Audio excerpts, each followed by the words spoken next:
Malakas na napasigaw si Erich dahil sa pagkahulog ng vintage vase na natabig niya. Agad na bumilog ang bibig niya at mabilis na lumuhod para kunin ang mga piraso ng bubog. Oh gosh, kabibili lang nito kahapon. Nag-aalalang sabi niya. Ngunit bago pa niya mahawakan ang malaking parte ng nabasag na vase, may mainit na kamay na agad humawak sa kanya. Wife, what are you doing? Ang magkahalong lamig at lambing sa tono ng lalaki, ang siyang nagpatibok ng mabilis sa kanyang puso. Hindi niya alam kung anong dapat sabihin. Hindi niya alam kung kakabahan ba siya o iiyak para mabaling ang atensyon nito. I'm sorry. Napasag ko itong vase mo. Hindi ba't ilang taon mo na ring hinahanap? I'm asking you, what do you think you were doing? Napalunok siya ng sariling laway at napasulyap sa kamay na maalagang nakahawak sa kanya. Aayusin ko lang ito nabasag. Halos pabulong na ani niya. Ngunit ganun na lang ang gulat niya nang bigla na lang siyang hilahin ito at ikulong sa mainit na yakap. I've told you many times, I don't care about anything. Kahit basagin mo lahat ng gamit dito. Basta hindi ka masugatan, I wouldn't care. Nakagat niya ang labi at gumanti sa mainit nitong yakap. She was Erich Vasquez, the one and only Mrs. Luxman, the only wife of Mr. Brian Luxman. Magmula na magkakilala sila, hindi niya naramdaman na itinago siya. Masungit at cold man na tignan ng asawa niya, ay umaalingaw-ngaw naman kung gaano siya nito kayang ipagsigawan. This man doesn't have to shout out loud. This man doesn't have to announce something. Sa kung paano pa lang ito tumingin at tumawak sa kanya, alam na ng lahat na siya lang. Hindi naman ako nasugatan, hon, but I'm really sorry about the vase. Parang hindi man lang nito narinig ang sinabi niya. Kinuha nito ang kamay niya at sinuring mabuti kung nasugatan siya. It can be replaced, but they can't replace you. Nito, bago siya inalalayan at tumayo. Come, ihatid na kita sa kwarto mo. You should rest. Bahagya siyang napanguso at tumitig dito. I thought you're going to be busy. Nakita ko kanina nag-meeting kayo, tapos na ba? Umiling ito at masuyong pinisilang kamay niya. I felt something. Kailangan ko i-check kung okay ka. For the past 3 years, kailanman, hindi niya naramdaman na may kulang. Marahil nga, may mga pagkakataon na cold at pasungit ang asawa niya. But she always think he's a hero in disguise. Nang mamatay ang daddy niya, doon sumulpot si Brian. Ang madilim na buhay niya, nagkaroon ulit ng kulay. Ibinigay nito sa kanya ang kamay nito at inalalayan siyang bumangon. She was thankful. She was saved. Ano bang kailangan kong gawin? Para maniwala kang kaya ko naman. How can I stand on my own feet kung maliit na galos lang? I-overreact natin lahat. Natatawang usal niya. You can't stop me from worrying. I want to keep you safe. And I'm at peace if I know you're okay. Hindi niya alam kung paano sila nag-end up sa ganitong sitwasyon. Hindi niya alam kung paano ang kilala bilang isang marahas na mafia lord magiging ganito ka-soft sa kanya. If your people heard you, malamang tatawanan ka naman ngayon. I don't care, as long as you're happy. She's happy, pero aaminin niya na sa loob ng 3 taon, hindi siya tumigil sa paghahanap sa pumatay sa kanyang ama. She had to keep it as a secret. She cannot trust anyone. Kailangan niyang malaman kung sino ang taong naging rason para mawala sa kanya ang natatanging pamilya niya. Gusto niyang gumanti. Gusto niya iparana sa taong yon kung gaano kasakit ang makitang duguan ang mahal sa buhay. Yeah, I know that Daddy is happy too. Any update?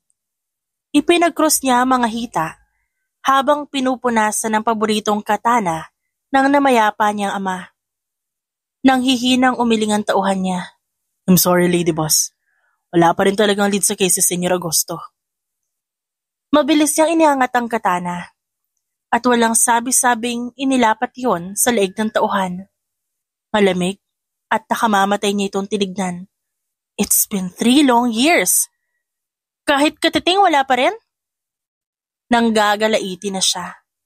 Pakiramdam niya, muling bumabangon ang galit sa kanyang sistema. Mabilis na lumuhod ang tauhan niya, kasabay ng sunod-sunod na pagluhod din ng iba. Sobrang linis ng lahat, Lady Boss. Pinagplanuhan nila ng mabuti yung pagpatay sa kanya. Kahit ang pinakamagaling nating tao clueless pa rin. Ayaw man niyang aminin, kahit siya nahirapan. Halos mabaliw na siya, nangangapa siya sa dilim.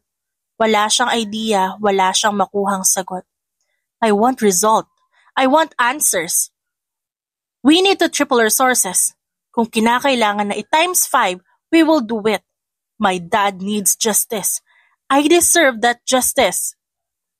Marahil ay kung sa iba, hahayaan na yun na lumipas. May hot na pogi siyang asawa. Masaya ang marriage nila. Ni minsan hindi sila nagkaroon ng argumento. Lahat ng gusto niya nasusunod. Wala siyang dapat ikareklamo. But it wasn't enough. She wants justice. She wants her dad. Magmula nang namatay ang mommy niya sa car accident noong 7 years old pa lang siya. Kasama ang grandparents niya ay ang ama na lang niya ang natatanging kakampi niya. Ito ang naging sentro ng kanyang buhay. Her dad is her life. Dikit sila sa isa't isa. Until that gloomy night, nagpaalam pa ito sa kanya. Malawak pa itong umiti at kumaway. If you have to kill people, to get any details, do it. Do everything. Pain really changes people, and she admits that it changed her. Hindi kinakaya ng pagmamahal ng kanyang asawa ang sakit na naidulot ng pagkawala ng kanyang ama. Paano ba siya makakalimot? Paano ba niya magagawang mag-move on at enjoyin ang buhay? Kung sa kahuli-hulihang pagkakataon, hindi niya nasabi sa kanyang ama kung gaano niya ito kamahal. Wife, nag-space out ka na naman.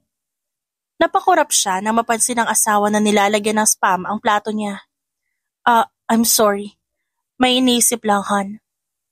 Ani niya, bago kunin ang kutsara.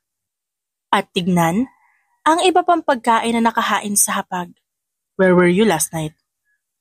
Hindi ka naman nag-shopping. Natigil siya sa pagnguya at tinignan ng asawa na ngayon ay umiinom ng kape. Pumunta ako sa fave spot namin ni Dad. Namiss ko lang siya bigla. Sagot niya bago muling kumain. Alam niya na kung sakaling kakailanganin niya ng tulong, madali lang siya makakahingi sa kanyang asawa. Bilang secret queen sa underground world, alam niya kung gaano kalaki ang impluwensya ng mafia lord at alam niya na konting galaw lang ng daliri nito ay makakasalubong na agad niya mga impormasyon. Ngunit dahil limited ang source at galaw ng sarili niyang tauhan, hindi niya magamit ang totoong asset niya. Magmula kasi nang mamatay ang kanyang ama, pinili niya ring itago ang lahat. Dahil namatay na rin naman si Senyor Agosto, kasama ang unikaihan nito. If something is bothering you, you can always open up to me. I can help you. You know that. Matamis niyang nginitian ng asawa bago tumango. Tumayo si Brian. Niligpit ang pinagkainan nilang dalawa. By the way, wife, may meeting ako mamaya. Gusto mo sumama? Hindi na, may pupuntahan lang ako. Sagot niya na hindi tumitingin sa asawa. Alam niyang magtatanong pa ito kung magtatagal siya o kung saan siya tutungo. Ayaw niyang magsinungaling. Pero ayaw niya ring magsabi ng totoo. Lumapit si Brian sa kanya. Hinawakan nito ang magkabila niyang balikat at pinagmasdan ang mukha niya. Hindi kita pipilitin magsabi, wife. Pero kung kailangan mo ako, nandito lang ako. You know that, right? Tumango siya bago pilit nang umiti. I know, hon, and thank you for that. Hinalikan siya ng asawa sa noo bago ito tuluyang lumabas ng mansyon. Pagkaalis ng asawa, agad naman siyang umakyat ng kwarto. Binuksan niya agad ang hidden drawer sa ilalim ng tukador.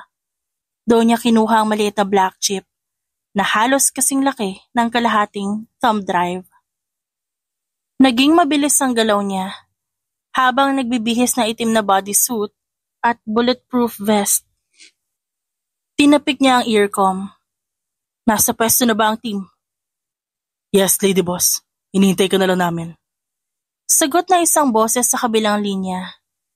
Dumiretso siya sa secret exit sa likod ng mansyon. Sa ilalim ng garden, may lihim na lagusan papunta sa isang underground garage. Naghihintay doon ang bulletproof SUV at 4 niyang tauhan.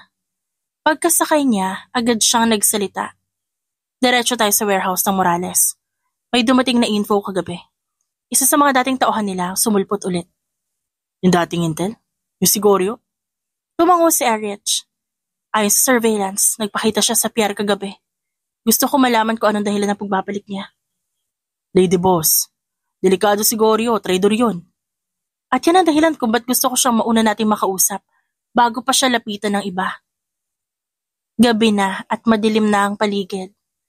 Tanging ilaw lang ng poste at headlights ng sasakyan ang nagsisilbing liwanag sa buong compound.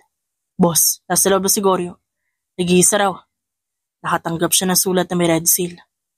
Red seal? Kunot noong tanong ni Erich. Yes, ma'am. Yung parang seal ni Sr. Agosto. Bumilis ang tibok ng puso niya. Siguraduhin niyang wala makakatakas. Kapag may kumilos na masama, putulin niyo yung paa. Binuksan niya ang pinto ng warehouse. Amoy amag at kalawang sa loob. May mga kahon sa paligid at gitna. Nakaupo si Goryo, matanda na, payat at halatang gutom. Lady Erich. Saad nito? Nilapitan niya ito, hawak pa rin ang katana sa likod.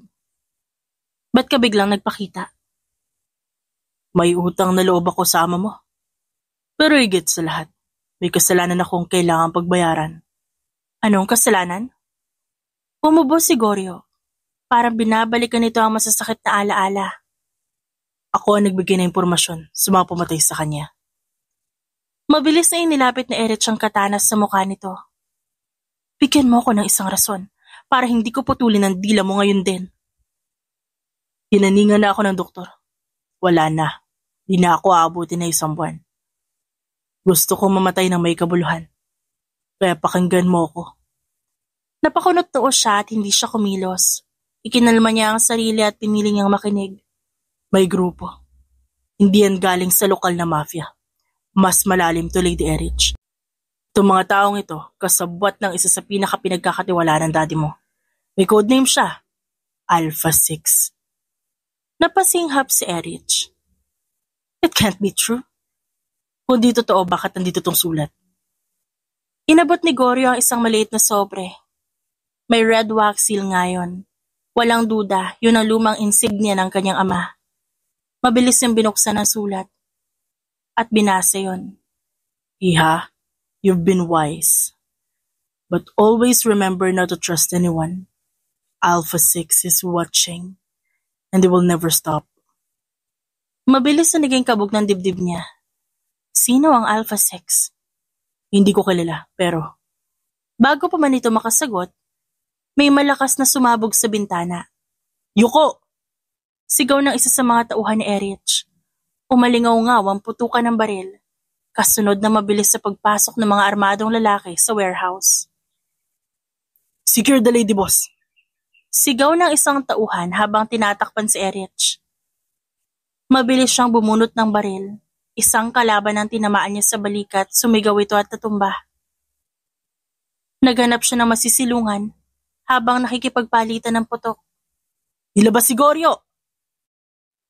Wala na siya, boss. Tinamaan na sa ulo. Sigaw ng isa na tinuturo ang dugo ang katawan ni Goryo. Napamura si Erich. Putang ina. Get that damn letter safe! Lumabas tayo ngayon din! Lumabas sila mula sa likod ng warehouse gamit ang secret exit. Sumakay muli sa SUV at agad umalis ng lugar. Habang nasa biyahe, nanatiling tahimik ang lahat. Ramdam ang tensyon sa bawat hininga. Nilapag ni Erich ang sulat sa mesa. Hindi siya makapaniwala. May traitor sa grupo ng ama niya nun? Posible bang hanggang ngayon pinaglalaroan pa rin siya ng taong ito? Alpha 6. Sino ka ba? Bulong niya sa sarili. Lady Boss, kailangan natin imbestigahan yung pinakamatagal ng member. Kung may Alpha 6, malamang, mas mataas siya kaysa kay Goryo. Tumango siya sa sinabi nito. Ayoko ng pagkatiwalaan ng kahit sino. Mula ngayon ako mismo mag-iimbestiga. Ilusta mo lahat ng dating kaibigan ng tatay ko, pati yung mga hindi nagpaparamdam. Pati yung mga dati niyang security? Lahat. Walang exempted. Paano si Sir Brian? Napatingin si Erich sa tauhan niya. Dahil sa sinabi nito, anong meron kay Brian? Isa siya sa pinakamalapit sa'yo. Laging present sa lahat ng galaw mo. Hindi ko sinasabing siya si Alpha 6, pero di mo rin ba napapansin? Napatingin siya sa sulat. Bumilis ang tibok ng puso niya. Hindi. Hindi pwedeng ang asawa niya yon. Mahal niya si Brian. At higit sa lahat sigurado siya walang lihim ang asawa niya. O baka yun lang ang gusto niyang paniwalaan. Napahawak siya sa sintas ng kanyang baril. Simulan na investigasyon. Pero wag na wag yung bibigyan si Brian ng kahit anong hint na pinagdududahan ko siya. Until I confirm who Alpha 6 is. He stay close. Copy, Lady Boss. Tumayo si Erich, dala ang sulat at kinuha ang isang peraso ng lighter at sinunog ang papel. Ayaw niyang may makakita ito na kahit sino. Simula ngayong gabi, magbabago ang laro. If Alpha 6 wants to play with me, then I'll play back. Ngumisi siya ng malamig, mapanganib. Hindi siya natatakot. Hindi na siya clueless. Hindi siya magpapatalo. Maaga siyang bumalik sa mansyon. Bago pa mag-alauna ng madaling araw, bumukas na ang backdoor. Tahimik ang buong mansyon. Walang kahit anong ingay maliban sa mahinang tiktak ng grandfather clock mula sa hallway.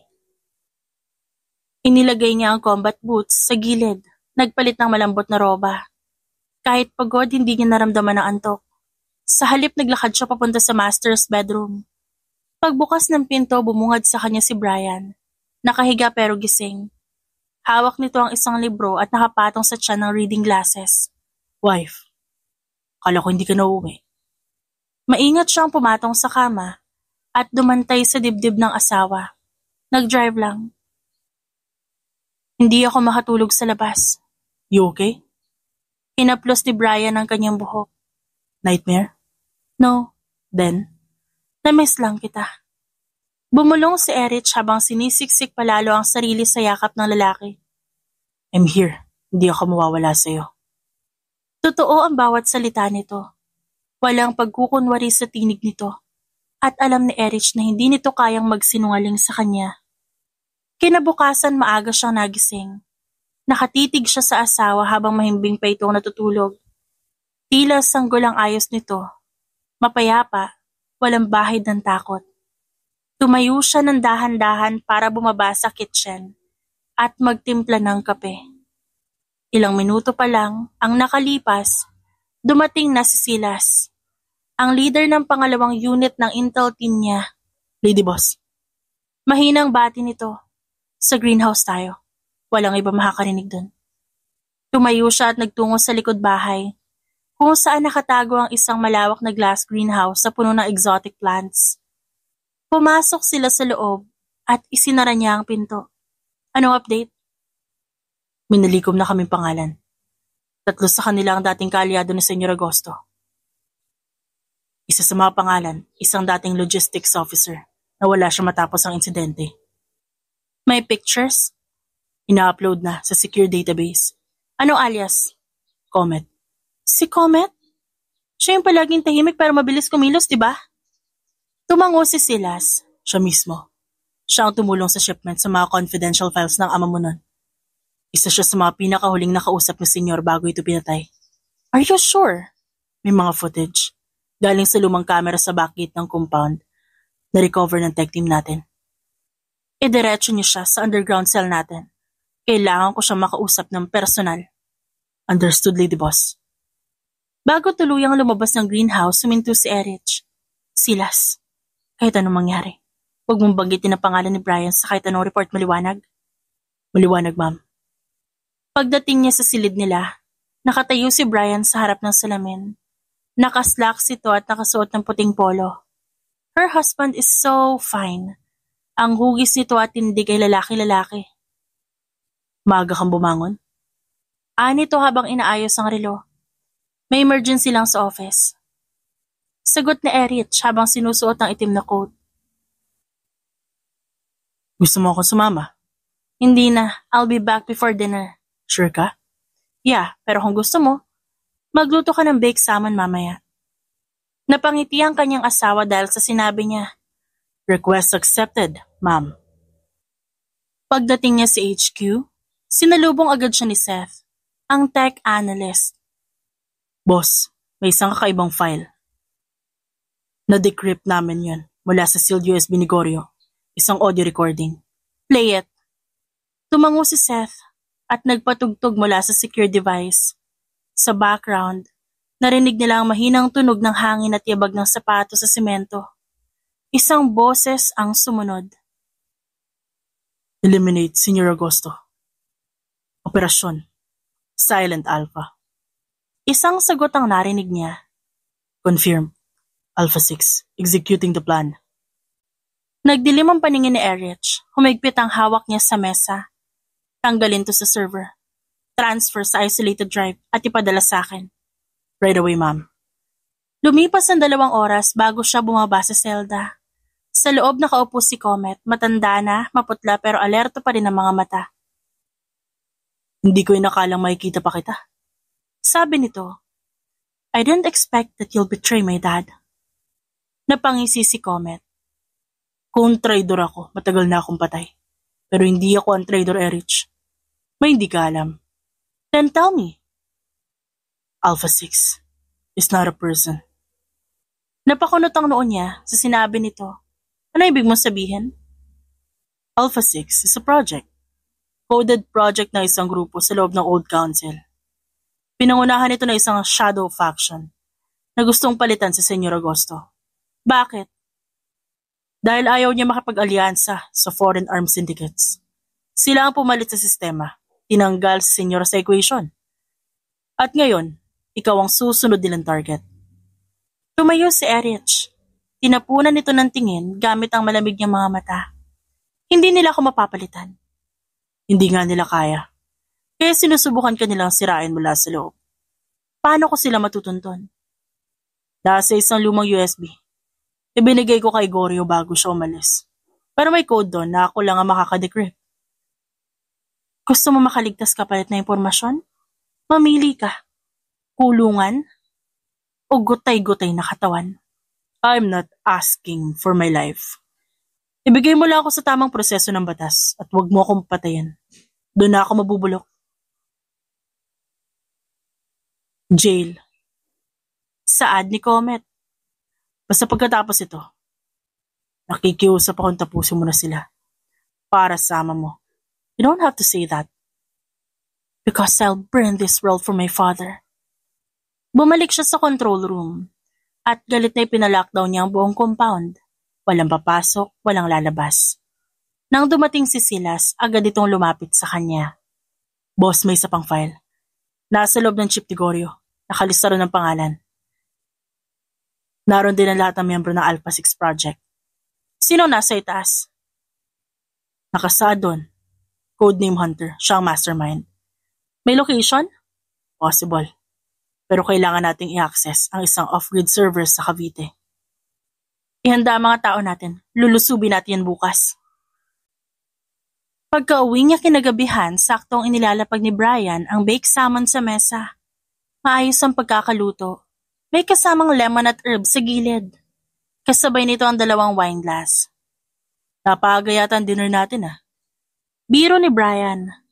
Ngumiti naman siya kasabay ng pagniningning ng kanyang mga mata. Tamang-tama lang, gutom na ako. Good. At least hindi ka galit. Ba't naman ako magagalit? I don't know, maybe because you're tired. Sapat na tong salmon para mapawi ang stress ko, no? Kumain sila ng kalmado. At habang tinitignan niya si Brian, ramdam niya ang kapayapaan. Hindi siya nito kayang saktan, hindi ba? Hindi ito magiging kalaban. He was ruthless to everyone except her. Hindi to si Alpha 6. Pagkatapos ng hapunan, magkaakbay silang nanood ng documentary. Napasandal si Erich sa balikat ng asawa habang tuloy-tuloy ang takbo ng isip. Nandiyan ang susunod na piraso ng puzzle. Handang-handa na siya para sa nalalapit na katotohanan pero ngayon, hahayaan niyang magpahinga muna siya sa bisig ng tanging lalaking hindi kailanman nagdulot sa kanya ng takot. Mahal niya si Brian at walang puwang ang pagdududa sa lalaking tapat na nagmamahal sa kanya. Hindi siya mag-isa. May asawa siyang kasama sa laban. At kung ano man ang harapin niya bukas, lalaban siya hanggang dulo. Nagising siya sa malalim na buntong hininga ng asawa. Nakatalikod sa kanya si Brian, na nakapikit pa pero kita ang tensyon sa panga nito. Lumapit siya at niyakap mula sa likod. Bad dream? Bulong niya. Umiling ito kasabay ng paghawak sa kanyang kamay. Hindi naman. Parang bigat lang ng pakiramdam ko. Pagod ka lang siguro. Maybe. Humarap ang kanyang asawa sa kanya at tinalikan siya sa pisngi. Kailangan ko na umalis. May board meeting ako sa Makati. Hindi ka kakain muna? I'll order coffee later. I have a lot of things to do after. Tumango siya dito. Okay, just be safe. Always. Nang magsara ang pinto agad siyang tumayo. Bumaba siya sa basement ng bahay kung saan nakatago ang mini-op center niya. Hindi niya ito ginagamit madalas, pero ngayong papalapit na ang posibilidad ng paghahanap nila ni Hunter, kailangan niyang i-maximize ang bawat asset. Pagbukas niya ng lights, agad nag-online ang 3 holographic screen sa harap niya. Status report. Boss. Sambit ni Silas mula sa kabilang linya. Nasa isolated cell pa rin si Comet. Stable ang condition, pero may gusto raw siyang idagdag. Ilabas mo sa secured line. Ilang segundo pa lang ang lumipas, lumitaw ang mukha ni Comet sa screen. May hiwa sa gilid ng labi nito at bandage sa sentido. Lady Boss. Naalala ko yung isang data core na tinago namin ni Goryo noon. May pangalan doon, Project Phantom. Di ko pa naririnig yan? Ano yan, extension ng Alpha 6? Mas malalim. Ang Alpha 6 tactical lang. Ang Project Phantom internal. Infiltration ng mga pamilya ng mismong organisasyon. Kahit asawa, anak, walang ligtas. May pangalan ba ng head? Wala sa data core. Pero may simbolo. Isang 3 letrang acronym. And what is that? Z-E-R. Natigilan si Erich. Hindi mafia acronym yan. Exactly. Wala siya sa underground. Pero connected siya sa kanila. Halos invisible ang galaw. Nasaan ang data core? Sa Tacloban. Dating hideout ni Goryo. Tumayo si Erich. Pumili ka ng 2 escort, ipadala mo ako sa location. Ako na mismo ang pupunta dun. 5:00 na, nang makarating sila sa Tacloban, hindi niya isinama ang buong tauhan niya, si Marco at Jax lang. Parehong tahimik, parehong bihasa sa armas, at parehong matagal ng tapat sa kanya. Dito yun, Lady Boss. Sabay turo ni Marco sa isang abandonadong bahay na yari sa kahoy. Pagpasok pa lang nila, naamoy agad ni Erich ang lumang kahoy at alikabok. Dumiretso siya sa attic. Sa isang sulok, may lumang trunk na may tatak na isang lumang logo, ang insignia ng kanyang ama. Buksan to. Utos niya. Naglabas si Marco ng lockpick tools, ilang segundo lang bumukas ang trunk. Sa loob, may isang lumang bag, 2 USB at isang leather-bound notebook. Kinuha niya ang notebook at binuklat. May punit, may mantsa ng dugo. Sa likod may nakasulat, Z-E-R. Zenith Enforcement Republic. Anong klaseng pangalan yan? Tanong ni Jax. Hindi siya pangalan ng tao. Isa siyang organisasyon. Pamilyar sa akin yan. Nabanggit yan sa akin dati ng Black Ops ng mga international contractors pero classified. Nakapasok sila sa operations ng mafia? Hindi lang mafia. Lahat ng underground arms movement. Lahat ng infiltration sila ang source. Tumayo si Erich. Tapos ng paghahanap. Simula na ng paghahabol. Pagbalik niya sa Maynila kinabukasan, wala pa rin si Brian. May note lang ito sa mesa. Went to a charity meeting. Lunch is in the fridge. See you later, wife. Napangiti siya at tinignan ng sarili sa salamin.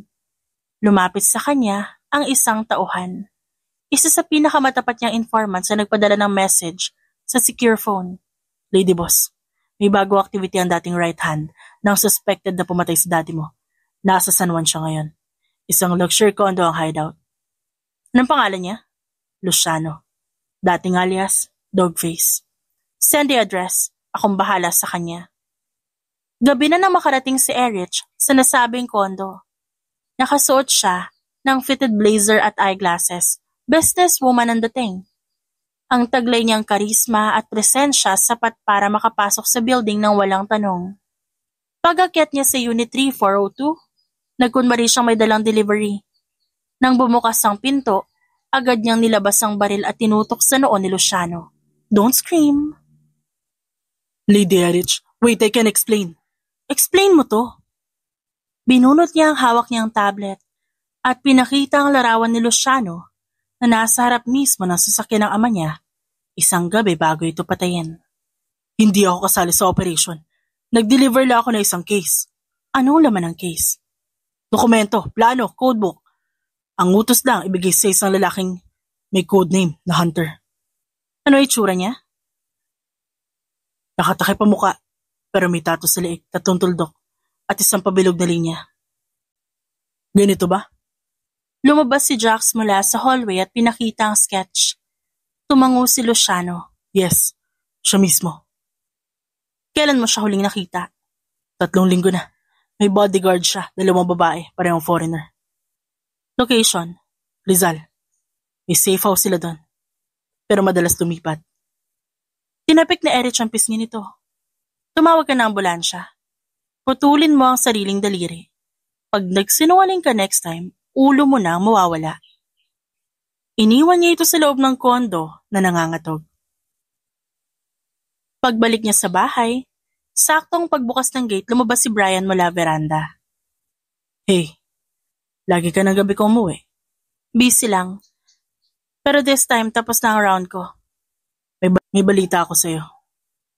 Umakyat sila sa loob habang hawak ni Brian ang isang folder. Nakausap ko yung contact ko sa International Intelligence.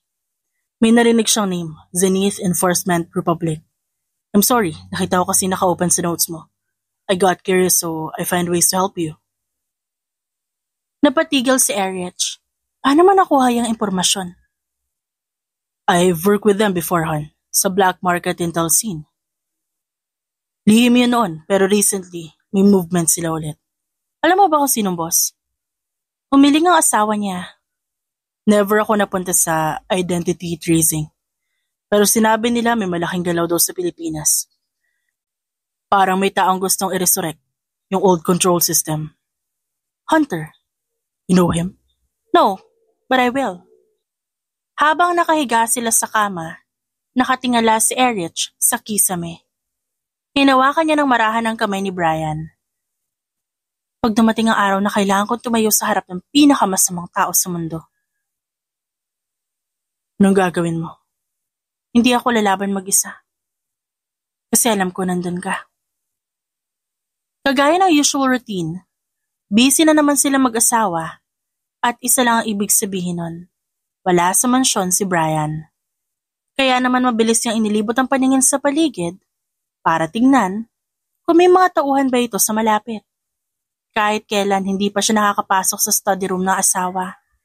Naku-curious siya kung ba't palagi yung nakalock at ayaw ng asawa na pumapasok siya doon. What do we have here? Aniya, bago nagsimulang hawakan ng mga gamit. Ngunit kalaunan unti-unting naglaho ang pilya niyang ngiti. Nanginginig ang kamay ni Erich habang hinahalongkat ang mga files na nakita niya sa study room ni Brian. Alam niyang simulat sa poll, hindi naman talaga malinis gumalaw ang mga tao sa underground. Hindi siya maghuhugas kamay, kahit siya ganun din naman.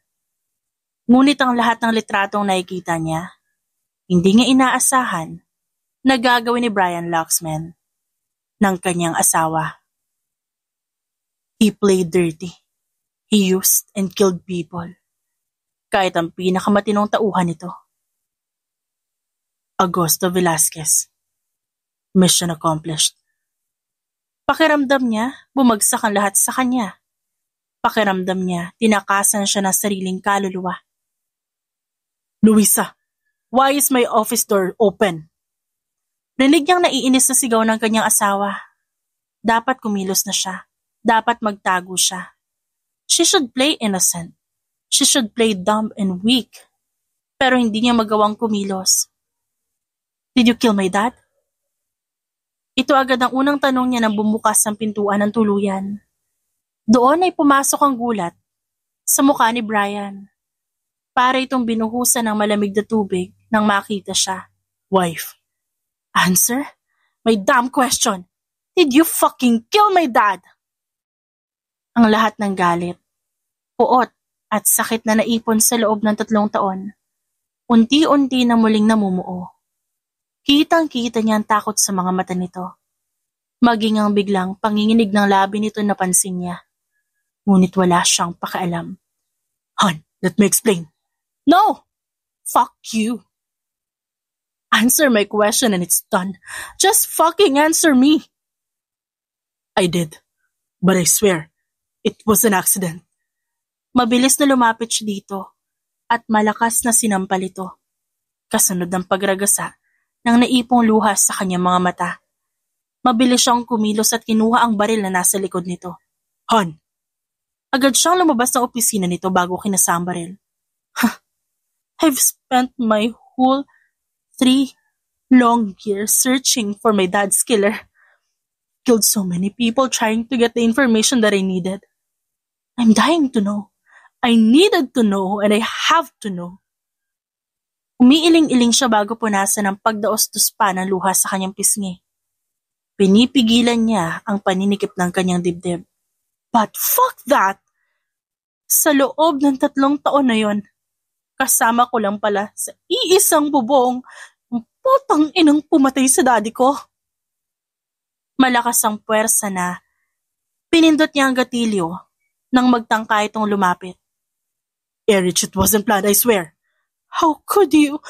How fucking could you do this to me? Nagbanta siyang iputok ang baril ng lumapit to. Don't you fucking try to touch me? Don't you dare! Bawat salitang lumalabas sa bibig niya, sinasaksak si Brian ng paulit-ulit. Are you happy? Masaya ka ba? Masaya bang paglaruan ako? I never played you. How does it feel?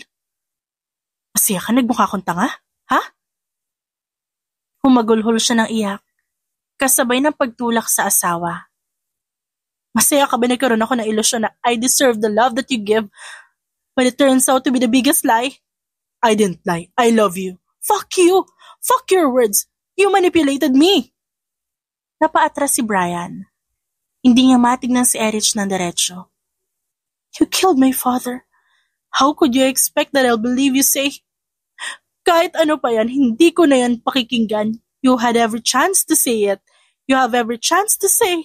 Ang dami mong pagkakataon para sabihin sa akin nagkamali ka, na aksidente yun at hindi mo sinasadya. But you never did that. Hinayaan mo ako magdusa na hanapin ang gumawa nun sa daddy ko. You're evil. Because I wanted to protect you. Protect me. You left me in hell. You watched me suffer. You watched me break. You saw me rot inside while you sleep next to me pretending to love me. I wasn't pretending. I swear to you, Erich, I love you. Too fucking late, Brian. Nanahimik ang hallway. Wala ni isang tauhan ang lumapit. Marahil natunugan ang tensyon sa pagitan nila. Sumandal ang lalaki sa pader. Wala itong nagawa kundi panoorin si Erich na parang unti-unting nilalamon ang sariling puot. I planned to tell you. I did, but I was afraid to lose you. You still lost me in the end. Please. Biglang lumuhod si Brian. Hindi dahil nagpapakumbaba, hindi dahil mahina ito, pero dahil sa harap ng babaeng mahal nito, Siya ang kriminal. Siya ang salarin. Siya ang impyerno. Shoot me, if that will give you peace. Hindi gumalaw si Erich. Nanginginig ang kamay niya. Hindi niya alam kung mas nangingibabaw ang galit o ang sakit. Do it. Kung yun ang kailangan mo. Tinutok niya ang baril sa noon nito. Do it, Erich. Nag-ipon siya ng lakas ngunit sa halip na pagputok, mga luhang sunod-sunod ang lumabas sa kanyang mata. At tuluyang bumigay ang tuhod niya. I hate you. I hate you so much. I hate myself for loving you. Nakagat ng lalaki ang labi at tuluyang natahimik. Kasabay ng pagtahimik ng buong bahay, pareho silang nasaktan, pareho silang natalo, pareho silang nagkulang. Ngunit sa oras na ito, walang salita ang makakapagpaayos ng nabasag nilang mundo. Hindi na siya sigurado kung sino si Brian. Hindi na rin siya sigurado kung sino siya. Ang sigurado lang siya, hindi ito ang ending nila. Hindi pa. Umulan sa labas, kasabay ng patak ng ulan, ang mabibigat na hakbang ni Erich paakyat na ikalawang palapag. Dala niya ang baril, hawak pa rin niya ito. Pero hindi na ito para sa karahasan kundi para sa katotohanan. Sa bawat yapak, bumabalik ang bawat alaala. Mga hapunan nila ng kanyang ama.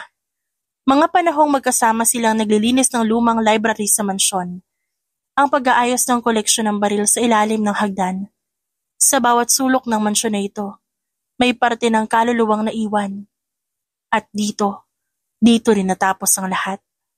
Pumasok siya sa lumang living room ng ama niya. Isang kwarto sa likod ng study room. Nakatago roon ng isang sliding shelf na mga libro. Pinindot niya ang nakatagong mekanismo. Kumalansing ang bakal, umusog ang shelf, bumungad ang madilim na kwarto, amoy lumang papel at pulbura. Pumasok siya sa loob, nandun din ang luma nilang mesa. Nakalagay pa doon ng nakapirming bullet hole sa likod ng leather chair. Na noong gabi, hindi ang ama niyang si Senyor Agosto ang nakaupo. Dumating na rin ang lalaki. Tahimik itong sumunod sa kanya. Dito nangyari yan, di ba? Tanong ni Erich nang hindi lumilingon. Oo, mahinang sagot ni Brian. Lumingon siya. Tell me everything. At kahit isang salita lang na paligoy-ligoy, babariling kita. I want the truth. The whole truth. Walang dagdag, walang bawas. Tumango ang lalaki. Umakbang ito palapit sa mesa. Bago inilapag ang cellphone sa ibabaw. I recorded it. What? Naginit ang tenga ni Erich at nagulat siya. Hindi ko sinasadyang itago sa'yo. Pero wala akong sapat na tapang para ipakita sa'yo nun. Every time na nagtatangka akong sabihin, natatakot ako mawala ka. Hindi na siya nagsalita. Tinapik niya ang mesa at hudyat para i-play nito ang audio. Pinindot yun ni Brian. Mr. Vasquez, these people are not supposed to be here. Malalagay ka sa langanin. What's worse to happen, Brian? Kung may mangyari man sa akin, you'll protect my daughter like how you protected me over the years. Sunod-sunod na naging paghinga ni Erich. Kinilabutan siya. Kilala niya ang boses na yon. Boses ng kanyang ama. But that doesn't mean you'll walk right into their trap. Your daughter needs you. How can I explain all of this? To her, when she asked me. It's too late for that, Brian. What do you mean? What did you do? Hindi niya alam. Pero kahit alam niya na kung ano mangyayari, kinakabahan pa rin siya. Gusto niyang bumalik sa nakaraan, hilahin ang kanyang ama at pigilan to sa binabalak. It's too much to handle. The organization, the production, the threats. I am their target, Brian. I don't want them to discover you and my daughter. I want you two to be safe. But uncle, bakit mo sila pinapunta dito? I can still protect you. Tatawag ako ng backup. I will protect you.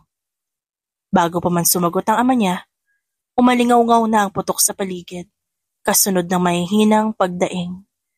Nang huminto ang audio, tumigil din ang paghinga ni Erich. Para siyang nilunod ng dagat ng mga alaala, bighati at pagkalito. Pinikit niya ang mga mata, ngunit lalo lang bumigat ang kanyang dibdib.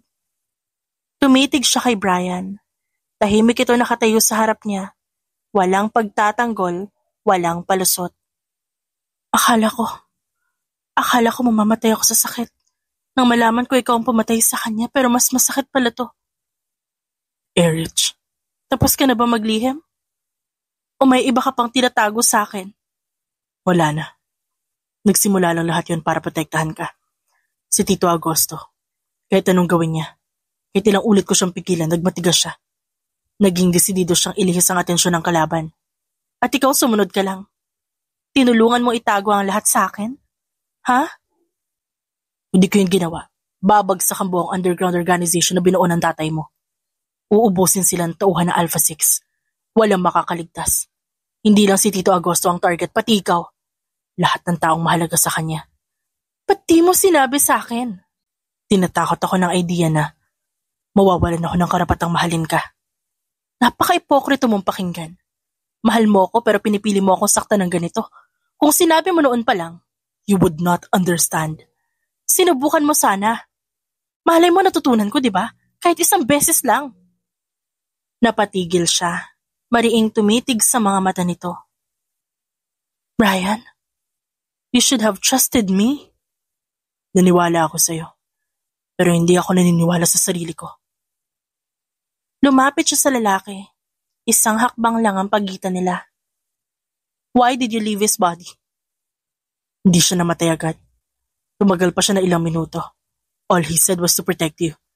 To give you the life you deserve. He wanted me to run. He wanted me to be safe so I can protect you. He wants me to leave. Sino ang bumaril sa kanya? Isa sa mga tauhan ni Franco Mendez. Isa sa mga tinanggal ni Tito Agosto nung sa operasyon ng Mindanao. Nakita mo ba yung mukha niya? Napatay ko rin siya matapos kong kausapin si Tito. Akala ko ikaw. Gusto ko sana akuin lahat. Para hindi mo na kailangan alamin. Pero naunahan ako ng pagkukulang ko. Tahimik silang pareho. Habang patuloy pa rin ang ulan sa labas, sa loob ng silid mabigat ang hangin. Hindi dahil sa lamig, kundi dahil sa bigat ng katotohanan. Erich, I never manipulated you. Lahat ng pagmamahal ko sa'yo totoo. Hindi ako tumigil sa pagtatanggol sa'yo. Kahit nung pinili mong mag-imbestiga sa sarili mong paraan, pinayagan ko. Hindi kita pinigilan. Kahit masakit sa akin. Dahil gusto mong gumaan ang konsensya mo. Hindi. Dahil mahal kita. Hindi sapat ang pagmamahal kung binuo sa kasinungalingan. Hindi tayo nagsimula sa kasinungalingan. Nagsimula tayo sa totoo. Sa dalawang taong parehong sugatan. Parehong galit sa mundo. Pero pinili pa rin magmahal. Pero ikaw lang may alam ng buong kwento. Ako? I was a fool. I never lied. I never fooled you. You were just seeking for the truth that I can't admit yet.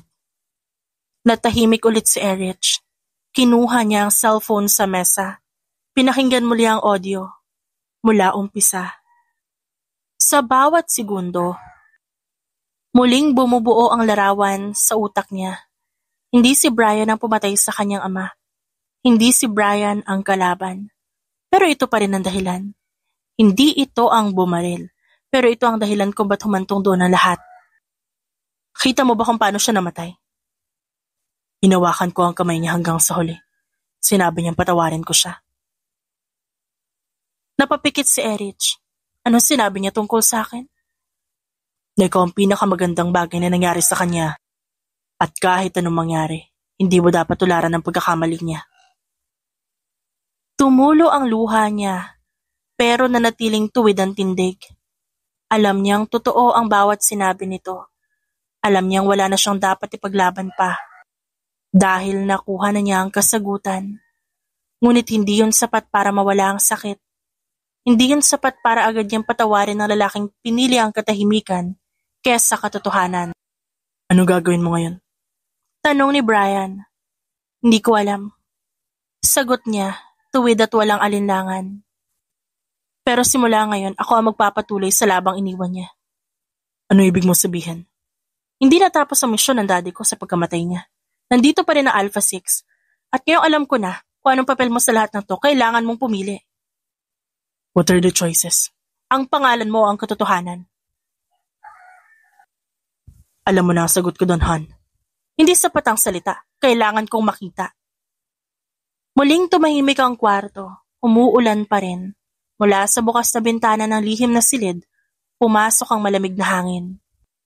Ngunit sa pagitan ng lamig at katahimikan, may apoy na muling nagliyab sa mga mata ni Erich. Hindi ko alam kung kailan kita kayang patawarin. Pero hindi ko kayang kalabanin ng taong tumindig sa tabi ko sa pinakamadilim na yugto ng buhay ko. Handa akong hintayin yun kahit gaano katagal. Hindi kita hinihinging maghintay. Gusto ko lang samahan mo ko. Kahit saan, kahit kailan. Muling humakbang si Erich. Dumaan siya sa tabi nito. Hindi na nanginginig ang kanyang kamay.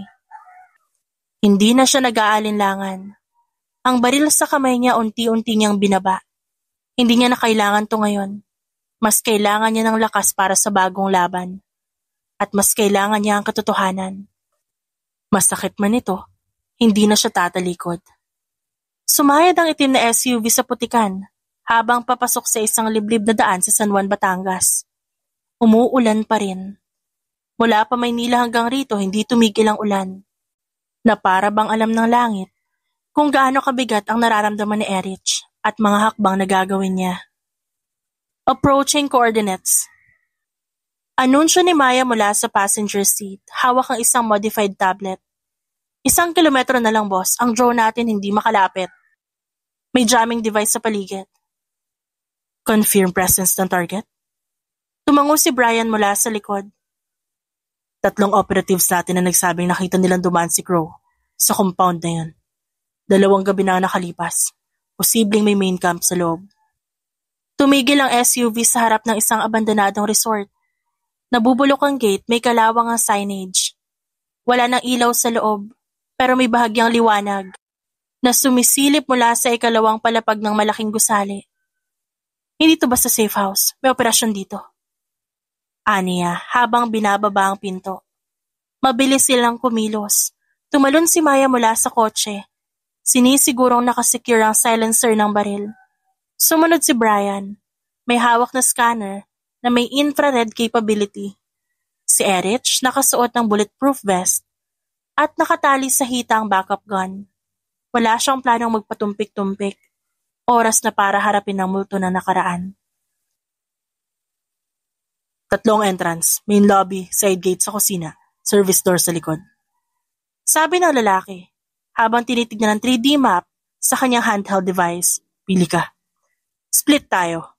Ako sa kusina, si Maya sa service door, ikaw sa lobby. Utos ni Erich. On my signal, sabay tayong papasok. Tumango ang dalawa. Mabilis silang nagiwahiwalay sa dilim. Sinamahan ng ingay ng ulan ang bawat takbang nila. Pagkapasok ni Erich sa kusina, naamoy niya agad ang luma at panis na mantika. May mga tuyong dahon sa sahig. Luma ang mga kagamitan. Pero may bagong footprint sa alikabok. Malalim, parang galing sa combat boots. Tama ang hinala niya. May tao sa loob. Binunot niya ang baril at dahan-dahang umusad. Mula sa sulok ng freezer, may narinig siyang mahinang kaluskos. Dahan-dahan siyang lumapit. Inihanda ang baril. Inabot ang pinto. Biglang may humablot sa braso niya mula sa likod. Kinalabit niya agad ang baril at pinaputokan ng sahig. Nabitawan ang kalaban ng braso niya. Mabilis siyang bumaliktad, tinadyakan ng balikat nito at sinundan ng elbow strike sa panga. Bumagsak ang lalaki. Tumama ang ulo sa metal shelf. Tinadyakan ni Erich ang baril ng kalaban palayo. Kumuha siya ng zip tie at inikutan ang kamay nito. Sino ka? Sigaw ng lalaki. Ikaw dapat ang tinatanong ko niyan. Sino ka? Aniya, habang sinasakal ang kwelyo ng tactical vest nito. Wala ko sasabihin. Hindi ako marunong maghintay. Ilan kayo nasa loob? Binunot niya ang combat knife, inilapit sa leeg nito. 5 kami. Pero si Crow, umalis kanina madaling araw. Where can I find him? Hindi ko alam. Pinuntahan niya headquarters sa Batulaw. Bigla namang umingay ang comm sa tenga ni Erich. Maya here. Target secured sa likod. May 2 armado. 1 down. 1 nanghihina. Clear ako. Kayo. Isa rito sa kusina. Brian? May 3 naka-barricade sa second floor. Kailangan ko ng backup. Heavy fire sila. Copy. Pupunta kami. Iniwan ni Erich ang nakagapos na lalaki sa kusina. Tinapik ang radyo sa balikat. Maya, regroup tayo sa staircase. Move fast. Tumakbo siya papuntang hallway. Nagtagpo sila ni Maya sa dulo ng koridor. Puno ng putik ang combat boots nito. May dugo sa manggas pero walang galos. Ready? Tanong ni Maya. Always. Sabay silang sumugod sa hagdanan. Sa ikalawang palapag sumalubong sa kanila ang sunod-sunod na putok ng baril. Umalingaw-ngaw, sa loob ng gusali ang ingay ng bala. Suppressing fire! Sigaw ni Brian mula sa kabilang dulo. Sumilip siya mula sa poste at binaril ang isa sa mga kalaban na nagtatago sa sofa. Tinamaan ito sa balikat at napasigaw. Sinundan niyo ni Maya ng granada ng usok. Kumalat ang fog sa paligid.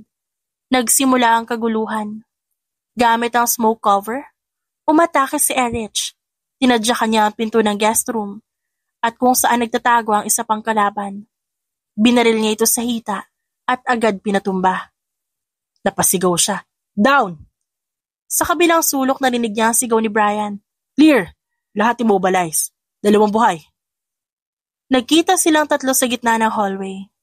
Hingal at pawisan. Basang-basa ng ulan at usok. Pero walang sugatan. Wala si Crow dito. Aniya habang pinagmamasdan na nakagapos na kalaban. Pero may iniwang laptop. Nagboot ako. Habang naglilinis tayo ng lugar. May access sa server logs at may footage pa. Nagkatinginan silang 3. Mabilis silang bumaba at nagtungo sa basement kung saan nakalagay ang surveillance setup ng abandonadong resort. Binuksan ni Maya ang file. Nagplay ang video. Lumabas sa screen ang isang lalaki naka-black ops uniform. Matangkad, may tattoo sa leeg. Ang tattoo, pareho na nasa blurred photo ni Crow. Siya nga. Sa video, nakikipag-usap siya sa isang taong nakatakip ang muka. Ngunit habang nagsasalita ang lalaki, biglang tumunog ang audio. She's getting close. If she gets to the Batulaw site, shut it down. No witnesses. I repeat, no one lives alive. Tumayo si Erich. Dinampot ang cellphone at baril. Tuloy ang laban. Pupunta tayong Batulaw. Pero hindi para sumugod lang. Kailangan natin ng intel backup at detalyadong mapa ng compound nila. Meron akong contact sa Tanawan. Ex-agent. Matagal na nakalabas sa serbisyo pero may access sa military grade maps ng buong Batangas Range. Contact him. Ngayon na. Lumingon si Maya kay Erich. Kapag nakaharap pa si Crow, anong gagawin mo? Hindi sumagot agad si Erich. Tumingin siya sa ulan na bumabagsak sa sirang bintana ng basement. Ipaparamdam ko sa kanya lahat ng binura niya. Bawat taong nawala, bawat dugong dumaloy. At kapag wala na siyang masasagot pa, saka ko siya huhusgahan. Tahimik na nagkatinginan si Brian at Maya. Alam nilang walang atrasan to. Mula ngayon, hindi na lang paghahanap ng katotohanan ang misyon nila. Paghihiganti na rin ito. At sa bawat patak ng ulan, kasabay ng panunumpa ni Erich na hindi na siya kailanman palulunod sa dilim. Dahil sa pagkakataong ito, siya na ang bagyo. Sumapit ang madaling araw sa Batulaw. Malamig ang simoy ng hangin, ngunit mas malamig ang pakiramdam sa loob ni Erich. Nasa harap niya ang kampo ni Crow, isang private facility na tinayo sa gilid ng bundok. Napapaligiran ng sensor, sniper tower, mahakapal na gubat. Tapos na ang laro mo. Bulong niya habang nakatingin sa kanyang binoculars. Nasa command building siya. Nakita ko ang tattoo sa leeg. Si Crow yun. Sigurado. Ani Maya. Naka-camouflage suit. May hawak na semi-auto rifle. Nakahanda na ba ang distraction? Tanong ni Brian. Sinisigurong functional ang earpiece niya. Nakaset ang C4 sa southern generator. Kapag sumabog yun, malilito sila. Doon tayo papasok. 10 minutes. Saad ni Maya. Kapag pumutok ang bomba, sabay-sabay tayo. Sumabog ang southern generator. Umalingaw-ngaw ang pagsabog dito sa bundok. Tumakbo ang mga bantay papunta sa southern side. Habang sina Erich, Brian at Maya, mabilis na pumasok sa likod ng compound. Lumaban sila sa mga nakaabang. Hindi nag-alinlangan si Erich. Tinamaan niya ang isang kalaban sa dibdib, habang si Maya tumitira mula sa likod ng kotse. Tinadyakan ni Brian ang pinto ng supply room. Pinatumba ang dalawang lalaki sa loob. "Clear!" Sigaw ni Maya. "Command building, go!" Mabilis silang sumugod sa gitna ng compound. Umuulan ng bala. Sumabog ang mga bintana. Tumalsik ang mga debris. Ngunit walang umatras sa kanila. Nakarating sila sa unang palapag ng command building. Mula sa hagdanan, may bumababa ng mga armadong lalaki. Tinamaan si Brian sa braso pero hindi bumitaw sa baril. Nagpatuloy ito sa pagputok. Hanggang sa tinatakpan ni Erich si Maya papunta sa itaas. "Second floor, clear!" Sigaw ni Maya, matapos barilin ang huling bantay. Pag-akyat nila sa rooftop, doon nila nakita si Crow. Nakatayo ito sa harap ng helipad, hawak ang isang baril, at may kasama pang dalawang lalaki. "Brian, go! Maya, cover!" Mabilis na sumugod si Erich. Tinamaan siya ng bala sa balikat pero nagpatuloy siya. Tinadyakan niya ang baril sa kamay ng isang lalaki. Binaril ni Maya ang isa. Tumalsik to sa gilid ng helipad. Naiwan si Crow at si Erich. "Tinatapos ba ito para saan? Sa hustisya?" Tanong ni Crow habang nililinis ang dugo sa labi nito. "Para sa lahat ng sakit na dinulot mo. For my father's death, for my revenge." Ngumiti si Crow. "How about your poor husband? Always the savior, never been the saved." "I am his protector. I love him, and you don't know anything about that.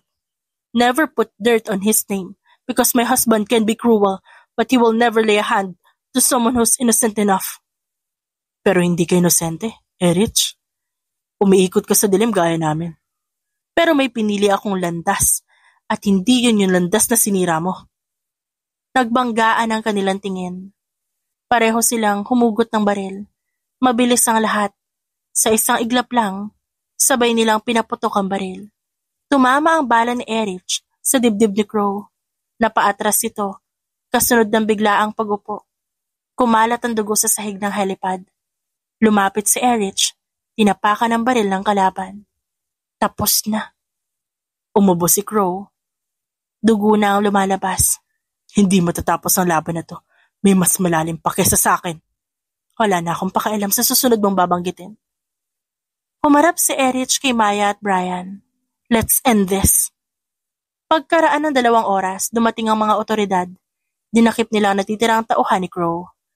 Iniligtas nilang ilang nakakulong sa basement ng compound. Isa sa mga nailigtas ay isang dating opisyales na nawawala sa listahan ng gobyerno.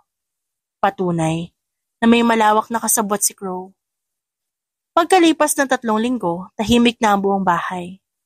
Nasa veranda si Erich, nakatingin sa paglubog ng araw. May hawak siyang kape at may suot na hoodie. "Tahimik ka?" Saad ni Brian na lumapit sa kanya. "Tapos na ang lahat. Di pa rin ako makapaniwala na tapos na. Marami pa tayong dapat ayusin. Pero nasa ligtas na tayong lugar. Nang balak mo? Gusto ko magsimula ulit. Malayo sa gulo, away, at underground. Ikaw? I just want us to start over again." Lumapit si Brian at niyakap siya mula sa likod. "Hindi ko akalaing mararamdaman ko pa to. Kapayapaan. Pinaglaban mo. Pinaglaban natin." Tumayo siya. Humarap sa lalaki. Isang tango ang iginawad niya dito. Sa wakas tumigil na ang bagyo sa kanyang puso. At kahit hindi niya makalimutan ang mga aninong naiwan, pinili niyang mabuhay para sa ngayon, para sa bukas at para sa pag-ibig na dumaan sa apoy pero kailanman hindi nasunog. Tahimik ang baybayin sa umagang yon. Nakatayo si Erich sa buhanginan. Nakayapak at may hawak na kape. Pinagmamasdan niya ang mga alon habang unti-unting sumisilip ang araw. Kasama niya si Brian. Ilang hakbang ang layo, tahimik na nakaupo sa duyan na nakakabit sa 2 kawayan. Walang nagsalita sa loob ng ilang minuto, pero hindi rin nila kailangan ng salita. "Hindi ko alam kung paano magsisimula. Start with the truth." So umpisa pa lang, alam kong delikado ako mahalin mo. Hindi ako malinis. May dugo sa mga kamay ko. May bahid ng kasinungalingan ng bawat ngiti ko sa'yo. Huminga ng malalim si Erich, pero pinili pa rin kitang paniwalaan. Pinili kong mahalin ka kahit hindi ko alam kung may natitira pa akong tiwala. Gusto ko ibalik yun sa'yo, kahit unti-unti. Gusto ko itama ang lahat. Sabihin mo na lahat ngayon. Lahat ng hindi mo sinabi noon. Lahat ng itinatago mo. Ayoko na magtago ka pa sa akin, Bri. Dahil kung may isa pang lihim, hindi ko na kayang magsimula ulit. When my parents died, Uncle Agosto helped me. But I was hidden. He wants to make sure that I'm safe, far from the people who wants me dead. Doon ko sinumpa ang sarili ko, na poprotektahan ko rin siya. But I failed. And I knew you when you were 15. I secretly watched you. Your dad loves to give you many, many things. Binibigyan niya ako ng litrato mo. Every day, he tells me how much he loves you. Na gusto niya ibigay sa'yo lahat. Pero ngayon, ako na ang gagawa nun. I'll continue his love for you. Well, ano pa ba magagawa natin? That's my dad. He loved protecting people, sacrificing himself to stop the threats. Bittersweet ang naging tawa nilang pareho. Ngunit nang hawakan nila ang kamay ng isa't isa, naramdaman nila ang kapayapaan doon. He's a matchmaker too. Well, he is. And I miss him so much. But I know he's very happy now. Mainit ang araw sa maliit na bayang, hindi nakasulat sa karamihan ng mapa. Pero sa gitna ng katahimikang yon, may isang bahay na palaging puno ng tawanan. Mama, si Papa po, pinakain ako ng tsokolate bago ako mag-almusal. Sumilip si Erich mula sa kusina, naka-apron at may hawak na kawali. Han, ilang beses ko bang sinabi na no sugar bago rice? Lumabas ang lalaki mula sa likod ng pinto. May hawak na kahong may lamang pandesal. Nakangiti ito, pero parang batang nahuli sa kasalanan. Nag-promise siya sa akin, wife. Sabi niya pag goodbye daw siya kahapon, may treat siya ngayon. Tumalilis ang bata at yumakap kay Erich. Goodbye naman ako, di ba po? Hindi ako nagsumbong nung nadula si Papa sa batuhan. Napangiti si Erich at yumuko para halikan ang anak nila sa noo. Oo nga naman. At dahil dyan, rice mo na bago tsokolate. Lumapit si Brian sa asawa. Niyakap siya mula sa likod. Mabuti na lang pinakasalan kita. Kung hindi, wala tayong cute na bata na nagmamanang pareho sa topak natin. Tumawa naman si Erich dahil doon. Han, alam mo ba, araw-araw mong pinapatunayang karapat-dapat ka. Hindi dahil perpekto ka, kundi dahil pinili mong magbago at manatili. Pero yung nakaraan natin, minsan, naisip ko pa rin, paano kung di tayo lumaban? E di wala tayo ngayon, at wala rin si River. River. Bulong ni Brian, habang pinagmamasa ng anak nilang kumakain sa tabi ng mesa. Hanggang sa sumapit ang papalubog na araw, magkasama silang tatlo na nanonood sa tabing dagat.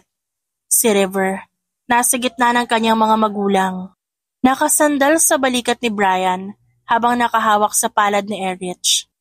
Papa, totoo po bang dati kang mafia boss sa underground? Nagkatinginan sina Erich at Brian. Natawa silang pareho. Ba't mo natanong yan? Kasi sabi ni Tito Joel, dati raw kayong mga tago-tago at habulan. Sabihin mo kay Tito Joel, hindi lahat ng action totoo. Besides, hindi lang naman yun ang trabaho namin. It's far from that. Eh kung totoo man po, okay lang po kasi nanalo kayo. Hindi lang kami nanalo, anak. We live happily ever after.